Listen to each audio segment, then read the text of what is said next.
ಮೈಲೇಜ್ನು ನೋಡ್ತೀನಿ ಆ್ಯಂಡ್ ಸ್ಟ್ಯಾಂಡರ್ಡ್ಸ್ನು ನೋಡ್ತೀನಿ, ಲುಕ್ನು ನೋಡ್ತೀನಿ ಆ್ಯಂಡ್ ಆಲ್ಸೋ ಒಂದು ಸೂಪರ್ ಬೈಕ್ ಥರನೂ ಇರಬೇಕು ಅಂತಂದರೆ ಇದು one of the best tank ಹೆಚ್ಚಿನ. ಬನ್ನಿ ನೋಡಿ, ಹಾಲಿನ ಕ್ಯಾನ್ ಇದ್ದಂಗೆ ಇದೆ. ಇದರಲ್ಲಿ ಪೆಟ್ರೋಲ್ ತಗೊಂಡ್ಬಂದಿದ್ದಾರೆ. ಸಿಕ್ಕಾಬಿಟ್ಟ ಮೈಲೇಜ್ ಗೋಡೋ ಅಂತ ಗಾಡಿ, ಮೈಲೇಜ್ ಗಾಡ್ ಅಂತಾನೆ ನಾವು ಹೇಳ್ಬೋದು. ಪ್ಲಾಟಿನಾ. ಬಟ್ ಇಲ್ಲೊಂದು ಬೈಕ್ ಇದೆ ಬನ್ನಿ, ಯೂನಿಕ್ ಆಗಿದೆ. 2,77,000 ರೂಪಾಯಿ ವೀಕ್ಷಕರ. ಇದು ಇಳಿಸ್ಬೇಕು, ನಾವು ಸಾಹಸ ಮಾಡೋಕ್ಕಾಗಲ್ಲ. ಸೊ ಕೆಳಗಡೆ ಇಳಿಸ್ತವ್ರೆ ನೋಡಿ. ಇದು ಆಕ್ಚುಯಲ್ ಬಿಲ್ ಬಂದು ನೀವು ಅಬ್ಸರ್ವ್ ಮಾಡ್ತಿದ್ದೀರಾ ಇಲ್ಲಿ 92,182 ರೂಪಾಯಿ ಆಕ್ಚುಯಲ್ ಪ್ರೈಸ್ ಅದರದ್ದು. ವಿತ್ ABS ಇದೆ, ವಿತೌಟ್ ABS ಇದೆ. ಅಂತ ಸಾಹಸ ಮಾಡೋದು. ನಾನು ನಿಮಗೆ ಈ ಒಂದು ವಿಡಿಯೋದಲ್ಲಿ ಒಂದು NS 125 ಪಲ್ಸರ್ ಬೈಕ್ನ ಯಾವ ಥರ ಪರ್ಚೇಸ್ ಮಾಡ್ತೀನಿ ಒಂದು ಶೋರೂಮಲ್ಲಿ ಅಂತೇಳಿ ತೋರಿಸ್ಕೊಡ್ತೀನಿ. ಸೊ ಆಫ್ಟರ್ ಲಾಂಗ್ ಟೈಮ್ ನಾನು ಒಂದು ಕ್ಯಾಮ್ರಾನ ಪರ್ಚೇಸ್ ಮಾಡಿದ್ದೆ, GoPro Hero 9 ಅಂತೇಳಿ. ಅದನ್ನು ಕೂಡ ನಾನು ಫುಲ್ ಕ್ಯಾಶಲ್ಲೇ ತೊಗೊಂಡಿದ್ದು. 45,000 ರಿಂದ 50,000 ಆಗಿತ್ತು. ಸೊ ಅದಾದಮೇಲೆ ಒಂದು 2 ವರ್ಷದ ಗ್ಯಾಪ್ ಆದಮೇಲೆ ಒಂದು ಪ್ರಾಡಕ್ಟಿಗೆ ನಾನು ಅಷ್ಟೊಂದು ಇನ್ವೆಸ್ಟ್ ಮಾಡಿರೋದು. ಸೊ ಆಲ್ಮೋಸ್ಟ್ 1,20,000 ಅಂತ ಅನ್ಕೊಂಬಿಡಿ. ಆಲ್ಮೋಸ್ಟ್ ಇದು ನನಗೆ ಬಂದಿರೋದು 1,16,000 ಚಿಲ್ಲರೆ ಬಂದಿದೆ. ಸೊ ಅದ್ರದ್ದು ಬಿಲ್ಲೆಲ್ಲ ನನ್ನ ಹತ್ರ ಇದೆ, ನಾನು ನಿಮಗೆ ಅದನ್ನ ತೋರಿಸ್ತೀನಿ. ಸೊ ಅದಕ್ಕಿಂತ ಮುಂಚೆ ನಾನು ದಾವಣಗೆರೆಯಲ್ಲಿ ತಗೊಳ್ಳೋದಕ್ಕೆ ಮೇನ್ ರೀಸನ್ ಬಂದ್ಬಿಟ್ಟು ಈ ಒಂದು 17 ನಂದು ನಂಬರು. ಆ್ಯಕ್ಚುಲಿ ನಾನು ಬೆಂಗಳೂರು ನನಗೆ ಗೊತ್ತಿತ್ತು, ಬೆಂಗಳೂರಲ್ಲಿ ನಾನು ಇರೋದು ಆ್ಯಂಡ್ ಮೈಸೂರಲ್ಲಿ ಕೂಡ ನಾನು ಇದ್ದೀನಿ ಆ್ಯಂಡ್ ದಾವಣಗೆರೆ ನಮ್ಮೂರು. ಸೊ 3 ಆಪ್ಷನ್ ನನಗಿತ್ತು. ಬೆಂಗಳೂರಲ್ಲಿ ತೊಗೊಂಡಿದ್ರೆ 1 to 10 ಸೀರೀಸ್ ನನಗೆ ಸಿಕ್ಕಿರೋದು ಆ್ಯಂಡ್ ಮೈಸೂರಲ್ಲಿ ತಗೊಂಡಿದ್ರೆ 09 ಅಥವಾ 54 ನನಗೆ ಸಿಕ್ಕಿರೋದು. ಸೊ 70 ನಂಬರ್ ಬೇಕು ಅಂತಲೇ ನಾನು ದಾವಣಗೆರೆಯಲ್ಲಿ ಬಂದು ತೊಗೊಂಡಿದ್ದು. ಸೊ 70 ನಂಬರ್ ಗಾಡಿ ನನಗೆ ಸಿಕ್ಕಿದೆ. ಸೊ ಈ ಒಂದು ಗಾಡಿ ಪ್ರೈಸ್ ಎಷ್ಟಾಯಿತು? ಆ್ಯಕ್ಚುಲಿ ನೀವು ಈಗ ಗಾಡಿನ ಏನಾದರೂ ಪರ್ಚೇಸ್ ಮಾಡಬೇಕು ಯಾವ್ದಾದ್ರು ಒಂದು ಶೋರೂಮಲ್ಲಿ ಅಂತಂದರೆ 2 ದಿನ ಮುಂಚೆ ಅಥವಾ 3 ದಿನ ಮುಂಚೆ ನೀವೇನಾದರೂ ಆರ್ಡರ್ ಕೊಟ್ಟೋದ್ರೆ ಅಥವಾ ಒಂದು 500 to 1,000 ನೀವೇನಾದರೂ ಕೊಟ್ಟೋದ್ರೆ ನಿಮ್ಗೆ ಆರ್ಡರ್ ಬುಕ್ ಆಗಿರುತ್ತೆ. ಸೊ ಒಂದು ಆರ್ಡರ್ ಬುಕ್ ಆದರೆ ನೀವು ಕಲರ್ ಚೂಸ್ ಮಾಡಿದ್ರೆ ಪರ್ಟಿಕ್ಯುಲರ್ ಡೇ ನಿಮ್ಗೆ ಇಂಥ ದಿನ ಬನ್ನಿ ಅಂತ ಹೇಳ್ತಾರೆ ಡೆಲಿವರಿಗೆ. ಸೊ ಆ ದಿನ ಬಂದರೆ ನೀವು ಕಲರ್ ಚೂಸ್ ಮಾಡಿರೋ ಗಾಡಿನೇ ನಿಮಗೆ ಸಿಗುತ್ತೆ. ನೀವು ಅವತ್ತಿನ ದಿನ ಬಂದುಬಿಟ್ಟು ನಿಮ್ಗೆ ಇದೇ ಕಲರ್ ಬೇಕು, ಇದೇ ಫೀಚರ್ಸ್ ಇರುವಂಥ ಗಾಡಿ ಬೇಕು ಅಂತಂದರೆ ಸಿಗೋದು ತುಂಬಾ ಕಷ್ಟ ಆಗ್ಬಿಡುತ್ತೆ. ಸೊ ನಾನು ಈ ಒಂದು ಗ್ರೇ ಕಲರ್ ಗಾಡಿನೇ ಬೇಕು ಅಂತೇಳಿ ಚೂಸ್ ಮಾಡಿದ್ದೆ. ಇದರಲ್ಲಿ ಆ್ಯಕ್ಚುಲಿ ನಿಮಗೆ ಆರೆಂಜ್ ಕಲರ್ ಒಂದು ಬರುತ್ತೆ, ಬ್ಲೂ ಕಲರ್ ಒಂದು ಬರುತ್ತೆ, ರೆಡ್ ಕಲರ್ ಒಂದು ಬರುತ್ತೆ ಆ್ಯಂಡ್ ಈ ಒಂದು ಗ್ರೇ ಕಲರ್ ಒಂದು ಬರುತ್ತೆ. ಸೊ ಈ ಒಂದು ಗ್ರೇ ಕಲರು ಈ ಅಷ್ಟು ಕಲರಲ್ಲಿ ಸೈಲೆಂಟ್ ಕಲರ್ ಮತ್ತು ಸ್ಟ್ಯಾಂಡರ್ಡ್ ಕಲರ್ ಅಂತ ನನಗೆ ಅನಿಸ್ತು. ಆ್ಯಂಡ್ ಆಲ್ಸೋ ನನಗೆ ಅಷ್ಟೊಂದು ಬೈಕ್ ರೇಸ್ ಇಲ್ಲ ಆ್ಯಂಡ್ ನಾನು ಮೈಲೇಜ್ನು ನೋಡ್ತೀನಿ ಆ್ಯಂಡ್ ಸ್ಟ್ಯಾಂಡರ್ಡ್ಸ್ನು ನೋಡ್ತೀನಿ, ಲುಕ್ನು ನೋಡ್ತೀನಿ ಆ್ಯಂಡ್ ಆಲ್ಸೋ ಒಂದು ಸೂಪರ್ ಬೈಕ್ ಥರನೂ ಇರಬೇಕು ಅಂತಂದರೆ ಇದು one of the best option ಅಂತ ನನಗೆ ಅನಿಸುತ್ತೆ. ಏನಕ್ಕೆ ಅಂತಂದರೆ ನೀವು ಆಲ್ಮೋಸ್ಟ್ ಸ್ಪ್ಲೆಂಡರು ಅಥವಾ ಶೈನು ಯಾವುದೋ ಒಂದು ಗಾಡಿಗೆ ಹೋಗ್ತೀರಾ ಅಂತಂದರೆ ಆಲ್ಮೋಸ್ಟ್ ನಿಮಗೆ 90 to 1 lakh ಬಿದ್ದೇ ಬೀಳುತ್ತೆ. ಸೊ ಇನ್ನೇನು 10,000 ರೂಪೀಸ್ ಎಕ್ಸ್ಟ್ರಾ ಕೊಟ್ಟರೆ ನಿಮಗೆ ಆಲ್ಮೋಸ್ಟ್ 10,000 12,000 ಚೇಂಜ್ ನಿಮಗೆ ಎಕ್ಸ್ಟ್ರಾ ಕೊಟ್ಬಿಟ್ರೆ ಒಂದು ಸೂಪರ್ ಬೈಕ್ ಥರ ಬೈಕು ನಿಮಗೆ ಸಿಗುತ್ತೆ. ಇದು NS ಅಂತಂದರೆ ನೇಕೆಡ್ ಸ್ಪೋರ್ಟ್ ಅಂತ ವೀಕ್ಷಕರೇ. ಮಸ್ಕುಲರ್ ಬಾಡಿ ಆಗಿರ್ಬೋದು ಆ್ಯಂಡ್ ಇದ್ರ ಲುಕ್ ಆಗಿರ್ಬೋದು, ಇದ್ರ ವರ್ಚಸ್ ಆಗಿರ್ಬೋದು ಆ್ಯಂಡ್ ಇದ್ರ ಮೈಲೇಜ್ ಆಗಿರ್ಬೋದು. ಆ್ಯಕ್ಚುಲಿ ಸೂಪರ್ ಬೈಕ್ ಥರ ನೋಡೋಕ್ಕೆ ಕಾಣುತ್ತೆ ನಿಮಗೆ. ಆ್ಯಂಡ್ ಇದ್ರ ಮೈಲೇಜ್ ಕೇಳಿದ್ರೆ ನೀವು ಬಿಡ್ತೀರಾ ಒಂದು 50 to 55 ಬರುತ್ತೆ ಅಂತೇಳಿ ಕಂಪನಿ ನಮಗೆ ಅಶ್ಯೂರ್ ಮಾಡಿದೆ. ಬಟ್ ಆಲ್ಮೋಸ್ಟ್ ನಾನು ಸಿಕ್ಕಾಪಟ್ಟೆ ಜನದ ಹತ್ರ ವಿಚಾರಿಸಿದ್ದೀನಿ. ಆಲ್ಮೋಸ್ಟ್ ಇದು ಒಂದು 50 ಅರೌಂಡ್ 55 ಬರುತ್ತೆ ಅಂತ ಹೇಳಿದ್ದಾರೆ. ನಾನು ಅಷ್ಟೊಂದು ಎಕ್ಸ್ಪೆಕ್ಟ್ ಮಾಡಲ್ಲ. ಒಂದು 45 to 50 ಬಂದರೆ ಹೆಚ್ಚಾಗೋಯ್ತು. ಏನಕ್ಕೆ ಇಷ್ಟೊಂದು ಮೈಲೇಜ್ ಬರುತ್ತೆ ಅಂತಂದರೆ 125 cc ಗಾಡಿ ವೀಕ್ಷಕರೇ. NS ಕುಟುಂಬದಲ್ಲೇ ಇದು ಅತಿ ಚಿಕ್ಕ ಮಗ ಅಂತಲೇ ಹೇಳ್ಬೋದು. ಏನಕ್ಕೆ ಅಂತಂದರೆ ಇದು NS 125 ಆದಮೇಲೆ ಸೀದಾ ನಿಮಗೆ NS 160 ಸಿಗುತ್ತೆ. NS 160 ಆದ ತಕ್ಷಣ ನಿಮಗೆ 200 ಸಿಗುತ್ತೆ. ಇವಾಗ ಈ ಒಂದು ಕುಟುಂಬಕ್ಕೆ ಅತಿ ದೊಡ್ಡ ಮಗ ಬಂದಿದ್ದಾನೆ. ಅವ್ನು ಯಾರು ಅಂತಂದರೆ NS 400 ಬಂದಿದ್ದಾನೆ ವೀಕ್ಷಕರೇ. ಅದು ನಿಮಗೆ ಸಿಕ್ಕಾಬಿಟ್ಟೆ ಒಂದು ಸ್ವಲ್ಪ ಮೈಲೇಜ್ ಕಡಿಮೆ ಕೊಡ್ಬೋದು, ಬಟ್ ಫೀಚರ್ ಸಿಕ್ಕಾಬಿಟ್ಟೆ ಚೆನ್ನಾಗಿದೆ. ಸೊ ಮೈಲೇಜ್ನೂ ನೋಡ್ತೀರಾ, ನಾನು ಹೇಳ್ದಾಗೆ ಮಸ್ಕುಲರ್ ಬಾಡಿ ಎಲ್ಲ ಸೂಪರ್ ಬೈಕ್ ಥರ ಫೀಲ್ ಬರಬೇಕು ಅಂತಂದರೆ ಈ ಒಂದು ಗಾಡಿ ನಿಮಗೆ ಅದ್ಭುತವಾಗಿ ಸೂಟ್ ಆಗುತ್ತೆ. ಸೊ ಇದೆಲ್ಲ ಫೀಚರ್ಸ್ನು ನಾನು ಯೋಚನೆ ಮಾಡಿ ಈ ಒಂದು ಗಾಡಿನ ತೊಗೊಂಡಿದ್ದೀನಿ. ಆ್ಯಂಡ್ ಈ ಒಂದು ಗಾಡಿಯಲ್ಲಿ ಪಾಸಿಟಿವ್ ಕೂಡ ಇದೆ, ನೆಗೆಟಿವ್ ಕೂಡ ಇದೆ. ನನಗೆ ಇದ್ರ ಬಗ್ಗೆ ಏನು ಅನಿಸ್ತು, ನನ್ನ ಫ್ರೆಂಡ್ಸ್ ಎಲ್ಲ ಏನು ಹೇಳಿದ್ರು ಅಂತೇಳಿ ಆಮೇಲೆ ತಿಳಿಸ್ತೀನಿ. ಸೊ ಅದಕ್ಕಿಂತ ಮುಂಚೆ ಈ ಒಂದು ಜೈನ್ ಬಜಾಜಲ್ಲಿ ನಾನು ತೊಗೊಂಡಿರುವಂಥದ್ದು. ಸೊ ಇದು ಪ್ರೋಸೆಸ್ ಯಾವ ಥರ ನಡೆಯುತ್ತೆ ಆ್ಯಂಡ್ ಹೊಸ ಗಾಡಿನ ಯಾವ ಥರ ಡೆಲಿವರ್ ಕೊಡ್ತಾರೆ, ಗಾಡಿ ರೆಡಿ ಇರೋದನ್ನ ಹಂಗೆ ಡೈರೆಕ್ಟಾಗಿ ನಿಮಗೆ ಕೊಟ್ಬಿಡ್ತಾರೋ ಅಥವಾ ಇದನ್ನ ವಾಶ್ ಮಾಡಿ ಸರ್ವಿಸ್ ಮಾಡಿ ಏನೇನು ಪ್ರೊಸೀಜರ್ ಇರುತ್ತೆ ಎಲ್ಲ ನಿಮಗೆ ಈ ಒಂದು ವಿಡಿಯೋದಲ್ಲಿ ನಾವು ತೋರಿಸ್ತೀನಿ. ನಿಮಗೆಲ್ಲ ಗೊತ್ತಿರೋ ಹಾಗೆ ನಾನು ದಾವಣಗೆರೆಯಲ್ಲಿ ಒಂದು ಪಲ್ಸರ್ 125 NS ತೊಗೊತಿರುವಂಥದ್ದು. ಬಟ್ ಈ ಒಂದು ಶೋರೂಮಲ್ಲಿ ನಾನು ತೊಗೊಂಡಿರೋದು ಆ ಒಂದು bike. But other than that ಈ ಒಂದು ಶೋರೂಮಲ್ಲಿ ಏನೇನಿದೆ ಅಂತ ತೋರಿಸ್ತೀನಿ. ಮತ್ತು ಇನ್ನೊಂದೇನು ಅಂತಂದರೆ ಇಡೀ ದಾವಣಗೆರೆ ಡಿಸ್ಟಿಕ್ಕಿಗೆ ಎಲ್ಲಿಗೆ ಬೈಕ್ ಬಂದ್ರೂ ಬಜಾಜು ಇಲ್ಲಿಗೆ ಬರುತ್ತೆ. KTM ಆಗಿರ್ಬೋದು ಮತ್ತು ಚೇತಕ್ ಆಗಿರ್ಬೋದು ಫಸ್ಟ್ ಇಲ್ಲಿಗೆ ಬರುತ್ತೆ. ಸೊ ಈ ಶೋರೂಮಲ್ಲಿ ಏನಿದೆ ಅಂತೇಳಿ ಒಂದು ಜಸ್ಟ್ ಓವರ್ ವ್ಯೂ ಕೊಡ್ತೀನಿ ಬನ್ನಿ. ನೀವು ಇಷ್ಟು ದಿನ NS ಅಲ್ಲಿ 125 ನೋಡಿರ್ತೀರಾ, 150 ನೋಡಿರ್ತೀರಾ, 160 ನೋಡಿರ್ತೀರಾ. 200 ನೋಡಿರ್ತೀರಾ. ಆದರೆ ಇಲ್ಲಿ NS 400 ಬಿಟ್ಟಿದ್ದಾರೆ, ಸೂಪರ್ ವೇರಿಯಂಟ್ ಅಂತಲೇ ಹೇಳ್ಬೋದು. ನನಗೆ ಬೈಕಲ್ಲಿ ಅಷ್ಟೊಂದು ಗೊತ್ತಿಲ್ಲ, ಬಟ್ ಬೇಸಿಕ್ ನಾಲೆಡ್ಜ್ ಅಂತೂ ನನಗಿದೆ. NS 200 ನಾವು ಸಿಕ್ಕಾಪಟ್ಟೆ ಕ್ರೇಜ್ ಇರುವಂಥ ಗಾಡಿ ಅಂತ ನೋಡಿದ್ವಿ, ಬಟ್ ಇಲ್ಲಿ NS 400 ಇದೆ. ನೋಡಿ 400 ಬೈಕ್ ಇದೆ NS. ಇದು ಆ್ಯಕ್ಚುಲಿ NS 200. ಈ ರೆಡ್ ಕಲರ್ ವೆರಿ ರೇರ್ ನೀವು ನೋಡೋದು. NS 200 ಇದು ಅಷ್ಟೇ. ಇದು ABS ಇದೆ ನೋಡಿ, ವಿತ್ ABS ಇದೆ, ವಿತೌಟ್ ABS ಇದೆ. ಆ್ಯಂಡ್ ನೀವಿಲ್ಲಿ ನೋಡ್ತಿರೋವಂಥದ್ದು NS 160. ಇದು ಸ್ವಲ್ಪ ಮುಂದೆ ಬಂದರೆ ಬನ್ನಿ ಹತ್ರ ಬನ್ನಿ. ನನಗೆ ಎವ್ರಿ ಟೈಮ್ ಪ್ಲಾಟಿನಾ ನೋಡಿದಾಗ ಆ ಗಾಡಿ ನೆನಪಾಗೋದು ಅದು ಇಂಡಿಯಾದಲ್ಲೇ ನೀವು ಯೋಚನೆ ಮಾಡೋದಾದ್ರೆ ಸಿಕ್ಕಾಪಟ್ಟೆ ಮೈಲೇಜ್ ಕೊಡುವಂಥ ಗಾಡಿ, ಮೈಲೇಜ್ ಗಾಡ್ ಅಂತಲೇ ನಾವು ಹೇಳ್ಬೋದು ಪ್ಲಾಟಿನಾ. ಬಟ್ ಇಲ್ಲೊಂದು ಬೈಕ್ ಇದೆ ಬನ್ನಿ, ಯೂನಿಕ್ ಆಗಿದೆ. ಈ ಬೈಕಿನ ಸ್ಕೆಲಿಟನ್ ಕಾಣ್ತಿದೆ ನೋಡಿ, ಇಲ್ಲಿ ನೋಡಿ, ಇಲ್ಲಿ ಕಂಪ್ಲೀಟಾಗಿ ಹೊರಗಡೆ ಟ್ರಾನ್ಸ್ಪರೆಂಟ್ ಇದೆ. ಒಳಗಡೆ ಇರುವಂಥ ಬೋನ್ಸು, ನಟ್ಟು ಬೋಲ್ಟ್ ಎಲ್ಲ ಕ್ಲೀನಾಗಿ ಕಾಣ್ತಿದೆ. CNG ಬೈಕ್ ವೀಕ್ಷಕರ, ಇದು ಸಿಕ್ಕಾಪಟ್ಟೆ ಮೈಲೇಜ್ ಕೊಡೋಂಥ ಗಾಡಿ. ಬಟ್ ಇದ್ರದ್ದು ಫೀಚರ್ಸ್ ನನಗೆ ಅಷ್ಟೊಂದು ಗೊತ್ತಿಲ್ಲ, ಬಟ್ CNG ವೆಹಿಕಲ್ ಸಿಕ್ಕಾಪಟ್ಟೆ ಮೈಲೇಜ್ ಕೊಡುತ್ತೆ ಆ್ಯಂಡ್ ಕಾಸ್ಟ್ ವರ್ತ್ ಅಂತಲೇ ಹೇಳ್ಬೋದು.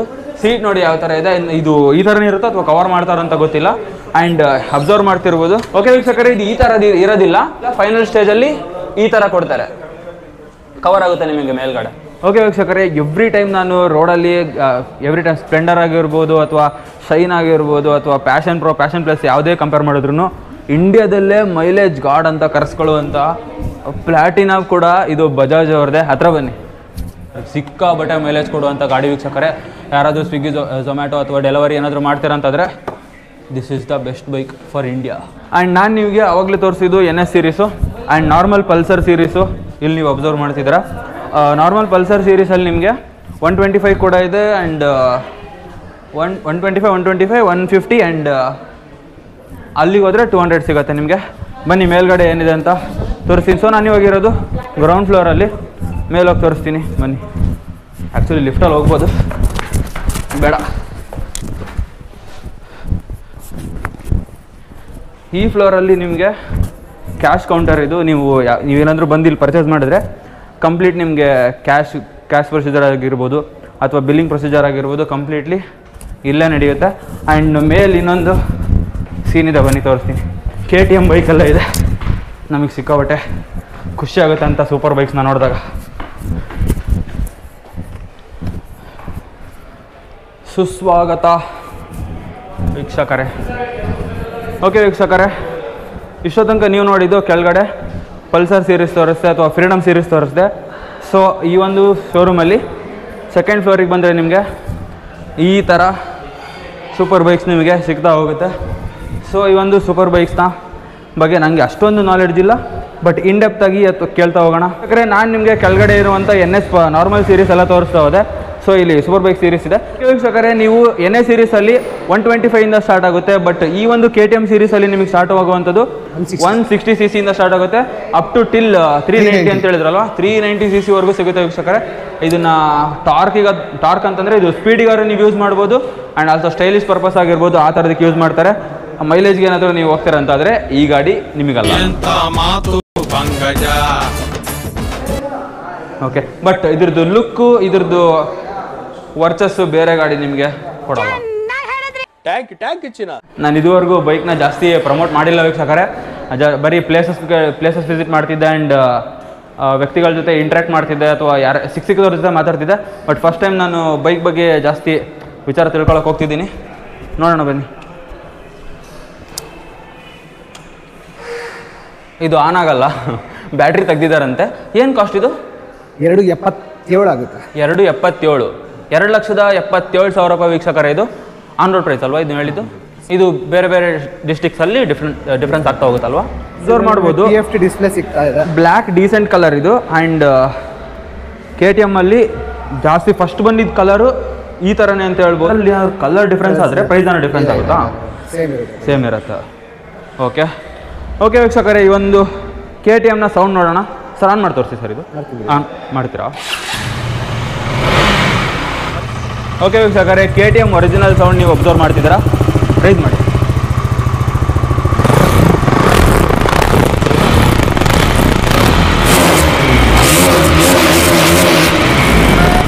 ಹೇಳೋದಲ್ಲ ನಿನ್ನ ರೂಪಲಾವಣ್ಯ ಒಂದು ಶೋರೂಮ್ನ ಗಾಡಿ ಲಾಟ್ಗೆ ಬಂದಿದ್ದೀನಿ. ನಾನು ನಿಮಗೆ ಪಲ್ಸರಲ್ಲಿ ಪ್ರೈಸ್ಗಳನ್ನ ಸಿಕ್ಕಾಬಟ್ಟೆ ವೇರಿಯಂಟ್ ಇರುವಂಥ ತೋರಿಸಿದ್ದೀನಿ. 1,18,000, 1,20,000, 1,30,000, 1,60,000 ಆ ಥರ ಎಲ್ಲ ನೀವು ನೋಡಿರ್ತೀರ. ಪಲ್ಸರಲ್ಲಿ ಬೇಸಿಕ್ ಪ್ರೈಸ್ ಬರುವಂಥದ್ದು ಜಸ್ಟ್ 1,04,000ರಿಂದ 1,05,000ರಿಂದ ಸ್ಟಾರ್ಟ್ ಆಗುತ್ತೆ ಪಲ್ಸರು. ಇದ್ರ ಫೀಚರ್ಸ್ನ ತಿಳ್ಕೊಂಬೋಣ ಬನ್ನಿ. ನೀವು ಪಲ್ಸರ್ ಬೈಕ್ ಅಂತ ಯೋಚನೆ ಮಾಡಿದ ತಕ್ಷಣ ನೀವೇನು ಯೋಚನೆ ಮಾಡ್ತೀರಾ? ಸಿಕ್ಕಾಬಟ್ಟೆ ಪ್ರೈಸ್ ಇರುತ್ತೆ, ಮೈಲೇಜ್ ಕಡಿಮೆ ಇರುತ್ತೆ ಅಂತೇಳಿ ಒಪಿನಿಯನ್ ಇರುತ್ತೆ. ಬನ್ನಿ ಹತ್ರ ಕೇಳೋಣ. ಸರ್ ಏನು ಫೀಚರ್ಸ್ ಸರ್ ಇದ್ರು? ಸರ್ ಇದ್ರದ್ದು ಬಂದ್ಬಿಟ್ಟು ಪಲ್ಸರ್ ಅಲ್ಲಿ 125cc ಇದು ನಿಯಾನ್ ಅಡಿಷನ್ ಅನಲಾಗ್ ಮೀಟರ್ ಬರುತ್ತೆ ನಿಮಗೆ. ಇದರಲ್ಲಿ ಹತ್ರ ಬನ್ನಿ. ಓಕೆ, ಅಬ್ಸರ್ವ್ ಮಾಡ್ತಿದ್ದಾರೆ ವೀಕ್ಷಕರೇ, ಡಿಜಿಟಲ್ ಬಂದಿದೆ. ಅನಲಾಗ್ ಮೀಟರ್ ಬರುತ್ತೆ ನಿಮಗೆ. ಟ್ಯಾಂಕ್ ಕೆಪಾಸಿಟಿ ಬಂದ್ಬಿಟ್ಟು 11.5 ಲೀಟರ್ ಟ್ಯಾಂಕ್ ಕೆಪಾಸಿಟಿ ಇದೆ. 11.5 ಬರುತ್ತೆ. 11.5 ಲೀಟರ್ ಕೆಪಾಸಿಟಿ ಇರುವಂತ ಟ್ಯಾಂಕ್ ವೀಕ್ಷಕರೇ ಇದು. ಮತ್ತೆ ಪರ್ ಲೀಟರ್ಗೆ ಅವರೇಜ್ ನಿಮಗೆ 50 ಕಿಲೋಮೀಟರ್ ಮೈಲೇಜ್ ಕೊಡುತ್ತೆ ಪರ್ ಸಿಟಿ. ವೀಕ್ಷಕರೇ ಪಲ್ಸರ್ ಅಲ್ಲಿ ನೀವು ಅಬ್ಸರ್ವ್ ಮಾಡ್ತಿದ್ದೀರಾ 50ರಿಂದ 55 ಮೈಲೇಜ್ ಕೊಡುವಂತ ಬೈಕ್ ಇದು. ಓಕೆ, ಮತ್ತೆ ನಿಮಗೆ ಇದರ ಫೀಚರ್ಸ್ ಅಂದ್ರೆ ಸ್ಟಿಕರಿಂಗು ಮತ್ತೆ ಕಾರ್ಬನ್ ಮಡ್ಗಾರ್ಡ್ ಶೀಟ್ ಬರಲ್ಲ ಇದರಲ್ಲಿ. ಬೇಸಿಕ್ ಗಾಡಿ ಫೀಚರ್ಸ್ ಇರ್ಕೊಂಡ್ರಿ ಆ ತರ ಸ್ಪೀಡ್ ಹೋಗುತ್ತೆ, ಈ ತರ ಮೈಲೇಜ್ ಕೊಡುತ್ತೆ ಹಾಗೆ ಅಂತೇಳಿ. ಪ್ರೈಸ್ ಬಗ್ಗೆ ನಿಮಗೆ ಕುತೂಹಲ ಇದ್ದೇ ಇರುತ್ತೆ. ಏನ್ ಪ್ರೈಸ್ ಸರ್ ಇದು? ಸರ್ ನಿಮಗೆ ಎಕ್ಸ್ಟ್ರಾ ಪ್ರೈಸ್ ಬಂದು 81,000 ರೂಪಾಯಿ ಎಕ್ಸ್ಟ್ರಾ ಪ್ರೈಸ್ ಸಿಗುತ್ತೆ. ಮತ್ತೆ registration, RSA means road tax assistant ಎಲ್ಲ ಸೇರಿಸ್ಬಿಟ್ಟು ವಿತ್ HSRP ನಂಬರ್ ಪ್ಲೇಟ್ ನಿಮಗೆ 1,05,000 ರೂಪಾಯಿಗೆ ಗಾಡಿ ಸಿಗ್ತಾ ಇದೆ. 1,05,000ಕ್ಕೆ ನಿಮ್ಗೆ ಈ ತರ ಒಂದು ಬೈಕ್ ಸಿಗ್ತಾ ಇರುವಂತದ್ದು ವೀಕ್ಷಕರೇ. ಪ್ರೈಸ್ ಡ್ರಾಪ್ ಆಗಿರುವಂತದ್ದು ಸಿಕ್ಕಾಬಿಟ್ಟು ಅಡ್ವಾಂಟೇಜ್. ಈ ಟೈಮಲ್ಲಿ ಏನಾದ್ರು ಬೈಕ್ ಪರ್ಚೇಸ್ ಮಾಡ್ತೀರಾ ಅಂತಾದ್ರೆ ಒಳ್ಳೆ ಟೈಮ್. ಈ ಒಂದು ಶೋರೂಮ್ಗೆ ಎಷ್ಟೇ ಗಾಡಿ ಬಂದ್ರು ತಗೊಂಬಂದು ಹೊರಗಡೆ ಹಾಕ್ತಾರೆ. ಇಲ್ಲ ಅಂತಂದ್ರೆ ಈ ಒಂದು ಸೆಕೆಂಡ್ ಫ್ಲೋರಿಗೆ ಬಂದ್ರೆ ನಿಮಗೆ ನೀವು ಆರ್ಡರ್ ಮಾಡಿದಂಥ ಗಾಡಿ ಇಲ್ಲಿ ಬಂದು ಪಾರ್ಕ್ ಆಗಿರತ್ತೆ. ಸೊ ಇದನ್ನ ನೀವು ಒನ್ಸ್ ಡೆಲಿವರಿ ತಗೊಳ್ಳೋ ದಿನ ಕೆಳಗಡೆ ಬಂದು ವಾಟರ್ ಸರ್ವಿಸ್ ಆಗಿ ನಿಮಗೆ ಔಟ್ಪುಟ್ ಬರುತ್ತೆ. ಸೊ ಆ ವಾಟರ್ ಸರ್ವಿಸ್ ಹೇಗಾಗುತ್ತೆ ಏನು ಅಂತೇಳಿ ನೀವು ನೋಡ್ತೀರಾ ವೀಕ್ಷಕರೇ. ನಾನು ಆರ್ಡರ್ ಕೊಟ್ಟು ಆಲ್ರೆಡಿ 2 ದಿನ ಆಗೋಗಿತ್ತು. 2 ದಿನ ಆಗೋವರೆಗೂ ಈ ಬೈಕಲ್ಲಿ ಫಸ್ಟ್ ನೀವು ಆರ್ಡರ್ ಕೊಡಕ್ಕೆ ಬಂದಾಗ ಏನಿರಲ್ಲ, ನೀವು ಡೆಲಿವರಿ ತಗೊಳಕ್ ಬಂದಿರ್ತೀರಲ್ಲ, ಸೊ ಆ ಟೈಮಲ್ಲಿ ಏನೇನ್ ಎಕ್ಸ್ಟ್ರಾ ಬಂದಿರತ್ತೆ ಅಂತ ಹೇಳಿ ಸರ್ ತಿಳಿಸ್ಕೊಡ್ತಾರೆ. ಗಾಡಿ ಆಗಿರುತ್ತೆ ಅಂದ್ರೆ ಮುಂಚೆ ಇದಕ್ಕೆ ಮಿರರ್ ಇರಲ್ಲ, ಓಕೆ, ಮತ್ತೆ ಬಂಪರ್ ಇರಲ್ಲ. ಓಕೆ, ಹಾಗೂ ಮತ್ತೆ ಇದಕ್ಕೆ ಸಾರಿ ಗಾಡಿ ಇರಲ್ಲ. ನೆಕ್ಸ್ಟ್ ಪಿಡಿ ಎಲ್ಲ ಚೆಕ್ ಮಾಡಿ ಓಕೆ ಇದ್ರೆ ಗಾಡಿ ಡೆಲಿವರಿ ಕೊಡ್ತೀವಿ. ಸರ್ ಇದ್ರದ್ದು ನಾನು ಇದ್ರದ್ದು ನೆಗೆಟಿವ್ ಕೇಳಿರೋದು ಅಂತಂದ್ರೆ ಚೈನ್ ಪ್ಯಾಕೆಟ್ ಪ್ರಾಬ್ಲಮ್ ಜಾಸ್ತಿ ಬರುತ್ತೆ ಅಂತ ಕೇಳಿದೆ. ಸೊ ಅದ್ರ ಬಗ್ಗೆ ನೀವೇನ್ ಹೇಳ್ತೀರಾ? ಸರ್ ಇದರಲ್ಲಿ ಚೈನ್ಸ್ ಪ್ಯಾಕೆಟ್ ಅನ್ನೋ ಪ್ರಾಬ್ಲಮ್ ಅನ್ನೋದು ಏನಿಲ್ಲ ಸರ್. ಯಾಕಂದ್ರೆ ಒಬ್ಬೊಬ್ರು ಏನ್ ಮಾಡ್ತಾರೆ, ಈಗ ಮಳೆಗಾಲದಲ್ಲಿ ಸುಮ್ಮನೆ ಹೊಡಿತಾನೆ ಇರ್ತಾರೆ. ಇದು 500 ಕಿಲೋಮೀಟರ್ ಹಂಗೆ ಚೈನ್ ಟೈಟ್ ಮಾಡಿದ್ರೆ ನಿಮ್ಗೆ ಆ ತರ ಇಶ್ಯೂ ಏನು ಬರಲ್ಲ. ಅಂದ್ರೆ 500 ಕಿಲೋಮೀಟರ್ಸ್ ಆದ್ಮೇಲೆ ಚೈನ್ ಟೈಟ್ ಮಾಡಿ. ನಮ್ ಗಾಡಿ ಇಲ್ಲೊಂದು ಲಾಟ್ ಅಲ್ಲಿ ಇತ್ತು. ಸೊ ಇದನ್ನ ಕೆಳಗಡೆ ತಗೊಂಡೋಗ್ತಾರೆ. ಸರ್ ನಿಮ್ಮ ಹೆಸರು? ಹಸೀನಾ. ಬನ್ನಿ ಹೋಗೋಣ. ರ್ಯಾಂಪಿಂದ ಕೆಳಗಡೆ ಇಳಿಸ್ತಾರೆ ವೀಕ್ಷಕರೇ, ಅದನ್ನ ತೋರಿಸ್ತೀನಿ ಬನ್ನಿ. ಇದು ಇವಾಗ ಸೆಕೆಂಡ್ ಫ್ಲೋರ್ ಅಲ್ಲಿ ಇದೆ. ಪೆಟ್ರೋಲ್ ಇಲ್ಲ ಅನ್ಸುತ್ತೆ ಅದರಲ್ಲಿ. ಅಣ್ಣ ಒಂದ್ಸಲಿ ರಿಟರ್ನ್ ಮಾಡೋಣ. ಅಣ್ಣ ಹೋಗ್ತಾರೆ ನೋಡಿ, ಹಾಲಿನ ಕ್ಯಾನ್ ಇದ್ದಂಗಿದೆ. ಇದ್ರಲ್ಲಿ ಪೆಟ್ರೋಲ್ ತಗೊಂಡ್ಬಂದಿದ್ದಾರೆ. ಆಕ್ಚುಲಿ ನೀವು ಶೋರೂಮ್ ಅಲ್ಲಿ ಏನ್ ಬರ್ತೀರಲ್ಲ, ಸೊ ವೀಕ್ಷಕರೇ ಈ ತರ ನಿಮ್ಗೆ ಪೆಟ್ರೋಲ್ನ ಸ್ಟೋರ್ ಮಾಡಿ ಇಟ್ಟಿರ್ತಾರೆ. ಇವಾಗ ಹಾಕ್ತಾರೆ ನೋಡಿ ಪೆಟ್ರೋಲ್ನ, ಸ್ವಲ್ಪ ಜಾಸ್ತಿ ಹಾಕಿ. ಶೋರೂಮ್ ಒಳಗಡೆ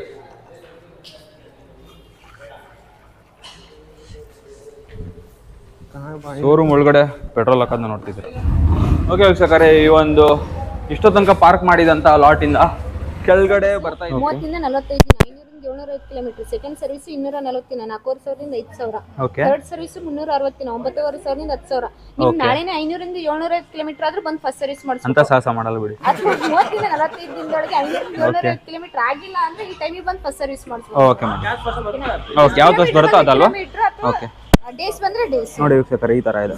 ಓಕೆ, ಪಾರ್ಕಿಂಗ್ ಲಾಟ್ ಇಂದ ಕೆಳಗಡೆ ಬರ್ತಾ ಇದೆ. ಕೆಳಗಡೆ ತಗೊಂಡು ಹೋಗ್ತಾವ್ರೆ. ಬನ್ನಿ.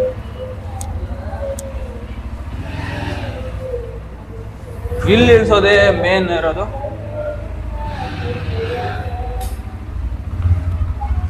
ಇದನ್ನ ಶೋರೂಮ್ ಅವರೇ ಇಳಿಸ್ಬೇಕು, ನಾವು ಸಾಹಸ ಮಾಡೋಕ್ಕಾಗಲ್ಲ. ಸೊ ಕೆಳಗಡೆ ಇಳಿಸ್ತವ್ರೆ ನೋಡಿ ರ್ಯಾಂಪಿಂದ. ಎಷ್ಟು ಬೈಕ್ ಇಳಿಸಿದ್ದಾರೆ ಇದುವರೆಗೂ? ಇನ್ನೂವರೆಗೂ 100-150 ಬೈಕ್ ಇಳಿಸಿ ಎಕ್ಸ್ಪೀರಿಯನ್ಸ್ ಇದೆ. ಸೊ ಅದಕ್ಕೋಸ್ಕರ ಯಸೀನ್ ಅಲ್ವಾ? ಹಸೇನ್ ಅವರೇ ತಗೋಬರ್ತಾವ್ರೆ. ಸೊ ಇಲ್ಲೇನಿದು? KTM ಸರ್ವಿಸ್ದಾ? ಓಕೆ ಬನ್ನಿ. ಯಾವ ಫ್ಲೋರಲ್ಲಿ ಇದೀವಿ ನಾವು ಇವಾಗ? ನಾವು ಸೆಕೆಂಡ್ ಫ್ಲೋರಾ? ಹಾಂ ಬನ್ನಿ. ಸೆಕೆಂಡ್ ಫ್ಲೋರಲ್ಲಿ ನಿಮಗೆ KTMದೇನು ಸೀರೀಸ್ ತೋರಿಸಿದ್ನಲ್ಲ, ಸೊ ಅದು ಇರುವಂಥದ್ದು. ಹಾಂ, ಯೂಟ್ಯೂಬ್ ಕನ್ನಡ ವಿಸಿಟರ್.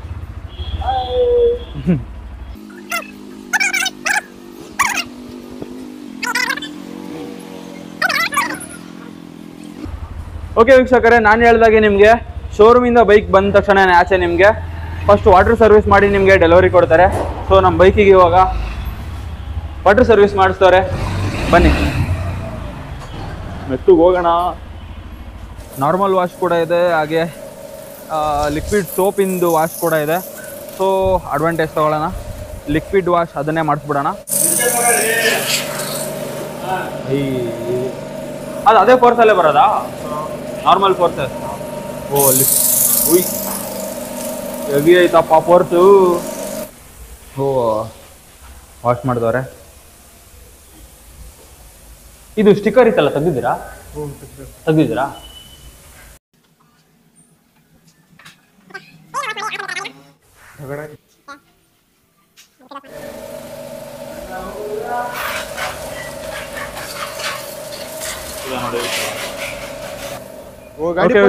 ಗಾಡಿನ ಕಂಪ್ಲೀಟ್ ಆಗಿ ತೊಳೆದ್ಬಿಟ್ಟು ಆಚೆ ತಗೊಂಡ್ಬಂದು ನಿಲ್ಸಿದೀವಿ. ಗೇಟ್ ಪಾಸ್ ಸಿಕ್ಕ ತಕ್ಷಣನೇ ನಾವ್ ಇಲ್ಲಿಂದ ಜಾಗ ಖಾಲಿ ಮಾಡೋಣ. ಫಸ್ಟ್ ಇಲ್ಲಿಂದ ನೋಡಿ ಯಾವ ತರ ಕಾಣ್ತದೆ, ತೊಳೆದ್ಬಿಟ್ಟು ಆಚೆ ಕಂಡಾಗ. ಇಲ್ಲಿ ನಮ್ಮ ಸರ್ ಇದಾರೆ ನೋಡಿ. ಸರ್ ನಿಮ್ಮ ಹೆಸರು? ನಮ್ಮ ಹೆಸರು ಶರೀಫಜ್ಜಾ ಅಂತ ಹೇಳಿ. ಶರೀಫಜ್ಜಾ ಅಂತ ನೋಡಿ. ನೀವು ಏನಾದ್ರು ದಾವಣಗೆರೆಯಲ್ಲಿ ಡೆಲಿವರಿ ತಗೊಳಕ್ ಬಂದ್ರೆ ಇವ್ರು ನಿಮಗೆ ಸಿಗ್ತಾರೆ. ಫಸ್ಟ್ ಟೈಮ್ ಆನ್ ಮಾಡ್ತಿದ್ದೀನಿ, ಬನ್ನಿ. ಆಕ್ಚುಲಿ ಇಷ್ಟ ತನಕ ಎಲ್ಲ ಆಲ್ರೆಡಿ ತಗೊಂಡ್ ಮೇಲಿಂದ ಕೆಳಗೆ ತಗೊಂಡ್ಬಂದಿದ್ದಾರೆ ಅಥವಾ ರ್ಯಾಂಪಿಂದ ಕೆಳಗೆಲ್ಲ ಇಳಿಸಿದ್ದಾರೆ. ಬಟ್ ನಾನು ಸ್ಟಾರ್ಟ್ ಮಾಡ್ತಿರೋದು ಇದೇ ಫಸ್ಟ್ ಟೈಮ್. ಈಗ ಬಿಡಿ. ಓಕೆ, ಸೈಡ್ ಸ್ಟಾರ್ಟ್ ಆಯ್ತು.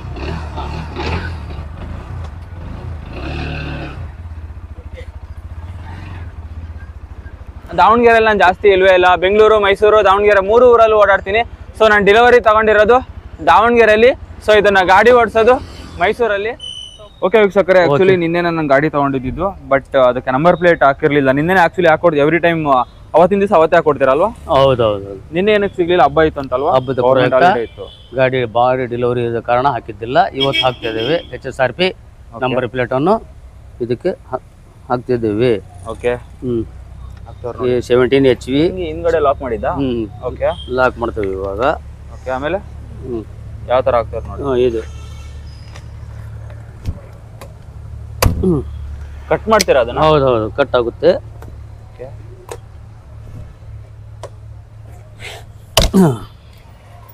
ಹಿಂಗ್ ಲಾಕ್ ಆಗುತ್ತಾ ಇದು? ಲಾಕ್ ಲಾಕ್ ಆಗ್ತದೆ.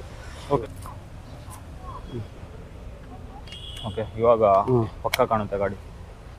ನಿನ್ನೆಯಿಂದ ಒಂಥರ ಇನ್ಕಂಪ್ಲೀಟ್ ತರ ಫೀಲ್ ಬರ್ತಾ ಇತ್ತು. ಓಕೆ,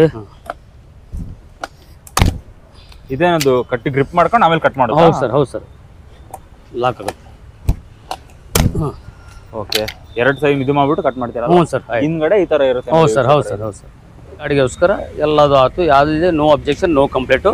ಎಲ್ಲಿಯಾದರೂ ತಗೊಂಡು ಹೋಗ್ಬೋದು. ನಿಮ್ಮ ಲೈಸೆನ್ಸನ್ನು ಇರಬೇಕು, ಹಾಗೂ ಹೆಲ್ಮೆಟನ್ನು ಹಾಕಂತ ಗಾಡಿಯನ್ನು NS 125 ಅನ್ನು ರನ್ನಿಂಗ್ ಮಾಡಬೇಕು. Okay, Davanagere to Bengaluru okay journey. Davanagere to Mysuru 125 ಏನು ನಾನು ಬೈಕ್ ತೊಗೊಂಡಿದ್ದೀನಲ್ಲ, ಆ ಒಂದು ಬಿಲ್ನ, ಆ ಒಂದು ಗಾಡಿಗೆ ನಾನು ಪೇ ಮಾಡಿರುವಂಥ ಬಿಲ್ನ ನಾನು ನಿಮ್ಗೆ ಇವಾಗ ಈ ಒಂದು ವಿಡಿಯೋದಲ್ಲಿ ತೋರಿಸ್ತೀನಿ. ಆ ಗಾಡಿದು ಆ್ಯಕ್ಚುಯಲ್ ಬಿಲ್ ಬಂದು ನೀವು ಅಬ್ಸರ್ವ್ ಮಾಡ್ತಿದ್ದೀರಾ ಇಲ್ಲಿ 92,182 ರೂಪಾಯಿ ಆ್ಯಕ್ಚುಯಲ್ ಪ್ರೈಸ್ ಅದರದ್ದು. ಅದ್ರ ಮೇಲಿಂದು ನಿಮಗೆ ಇಲ್ಲಿ ಅಬ್ಸರ್ವ್ ಮಾಡ್ತಿದ್ದೀರಾ 13,842 ರೂಪೀಸ್, 13,842 ರೂಪೀಸು. ಇದು ಕರ್ನಾಟಕ ಗೌರ್ಮೆಂಟು ಆರ್ ಟಿ ಒದವ್ರಿಗೆ ಕಟ್ಟುವಂಥ ಒಂದು ಪೇಮೆಂಟ್ ಆಗಿದೆ. ಸೊ ನೀವು ಆ್ಯಡ್ ಮಾಡ್ಬೋದು 92,182 ರೂಪಾಯಿ ಪ್ಲಸ್ 13,842 ರೂಪಾಯಿ ಪ್ಲಸ್ ಇವರು 5 ವರ್ಷದ್ದು ಇನ್ಶೂರೆನ್ಸ್ ಅಂತ ಗ್ಯಾರಂಟಿ ಮಾಡಿರ್ತಾರೆ. ಬಟ್ ಅದು 1 ವರ್ಷಕ್ಕೆ ಪೇ ಆಗಿರುತ್ತೆ. ಇನ್ನು 4 ವರ್ಷದ್ದು ಮೇಲಿಂದು ಪ್ರತಿ ವರ್ಷ ನೀವು ಕಟ್ಟಬೇಕಾಗುತ್ತೆ. ಸೊ ಈ ಒಂದು ಬಿಲ್ ಈ ಥರ ಆಗಿದೆ. ಸೊ ನನಗೆ ಈ ಒಂದು ಗಾಡಿ ಎಕ್ಸಾಕ್ಟ್ಲಿ ಸಿಕ್ಕಿರುವಂಥದ್ದು. ಈ ಒಂದು ಗಾಡಿನ ಫುಲ್ ಕ್ಯಾಶ್ ಅಲ್ಲಿ ತಗೊಂಡಿರೋದು. ನನಗೆ ಇ ಎಮ್ ಐ ಅಲ್ಲಿ ಹೋಗೋಕ್ಕೆ ಇಷ್ಟ ಇರಲಿಲ್ಲ. ಆ್ಯಕ್ಚುಲಿ ನಾನೊಂದು ಕ್ಯಾಮ್ರಾ ಪರ್ಚೇಸ್ ಮಾಡಿದ್ದೆ ಇದಕ್ಕಿಂತ ಮುಂಚೆ. ನಂದು ಫಸ್ಟ್ ಇನ್ವೆಸ್ಟ್ಮೆಂಟ್ ಅದು.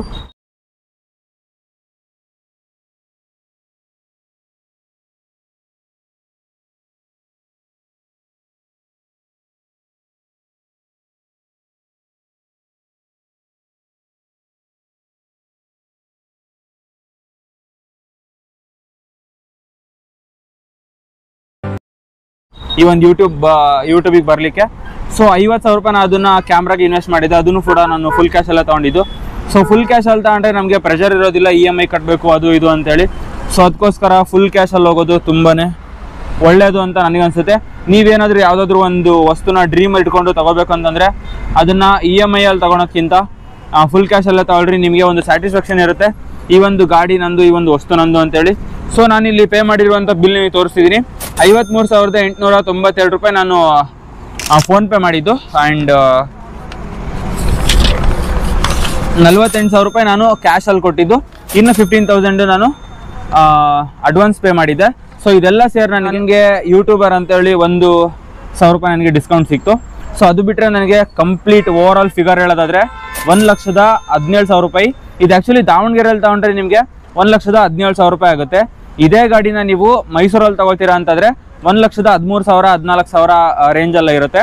ನೀವೇನಾದರೂ ಬೆಂಗಳೂರಲ್ಲಿ ತಗೋತೀರಾ ಅಂತಂದರೆ 1,12,000 ಅಥವಾ 10,000 ಡಿಪೆಂಡ್ ಅಪಾನ್ ಯಾವ ಶೋರೂಮಲ್ಲಿ ನೀವು ಪರ್ಚೇಸ್ ಮಾಡ್ತೀರೋ ಅದರಲ್ಲಿ ನಿಮಗೆ ಸಿಗುತ್ತೆ. ಸೊ ಆಲ್ಮೋಸ್ಟ್ ನಿಮಗೆ ಈ ಒಂದು ಗಾಡಿ ಸಿಗೋದಾದರೆ 1,15,000 ರೂಪಾಯಿ ಅಂತ ಒಂದು ಆವ್ರೇಜ್ ಇಟ್ಕೊಂಬಿಡಿ. ಈ ಒಂದು ವಿಡಿಯೋದಲ್ಲಿ ಸಿಕ್ಕಾಪಟ್ಟೆ ಇನ್ಫಾರ್ಮೇಷನ್ ತಿಳ್ಕೊಂಡಿದ್ದೀರಾ ಆ್ಯಂಡ್ ಆಲ್ಸೋ ಎಂಜಾಯ್ ಮಾಡಿದ್ದೀರಾ ಅಂತ ನಾನು ಅನ್ಕೊತೀನಿ. ಈ ಒಂದು ವಿಡಿಯೋ ನಿಮ್ಗೆ ಇಷ್ಟ ಆಗಿದ್ರೆ ಒಂದು ಲೈಕ್ ಮಾಡಿ, ಇಲ್ಲಾಂದರೆ ಡಿಸ್ಲೈಕ್ ಮಾಡಿ. ಮುಂದಿನ ವಿಡಿಯೋದಲ್ಲಿ ಒಂದು ಸ್ಪೆಷಲ್ ಕಂಟೆಂಟ್ ಜೊತೆ ಬರ್ತೀನಿ. Thank you so much. Tata, bye bye.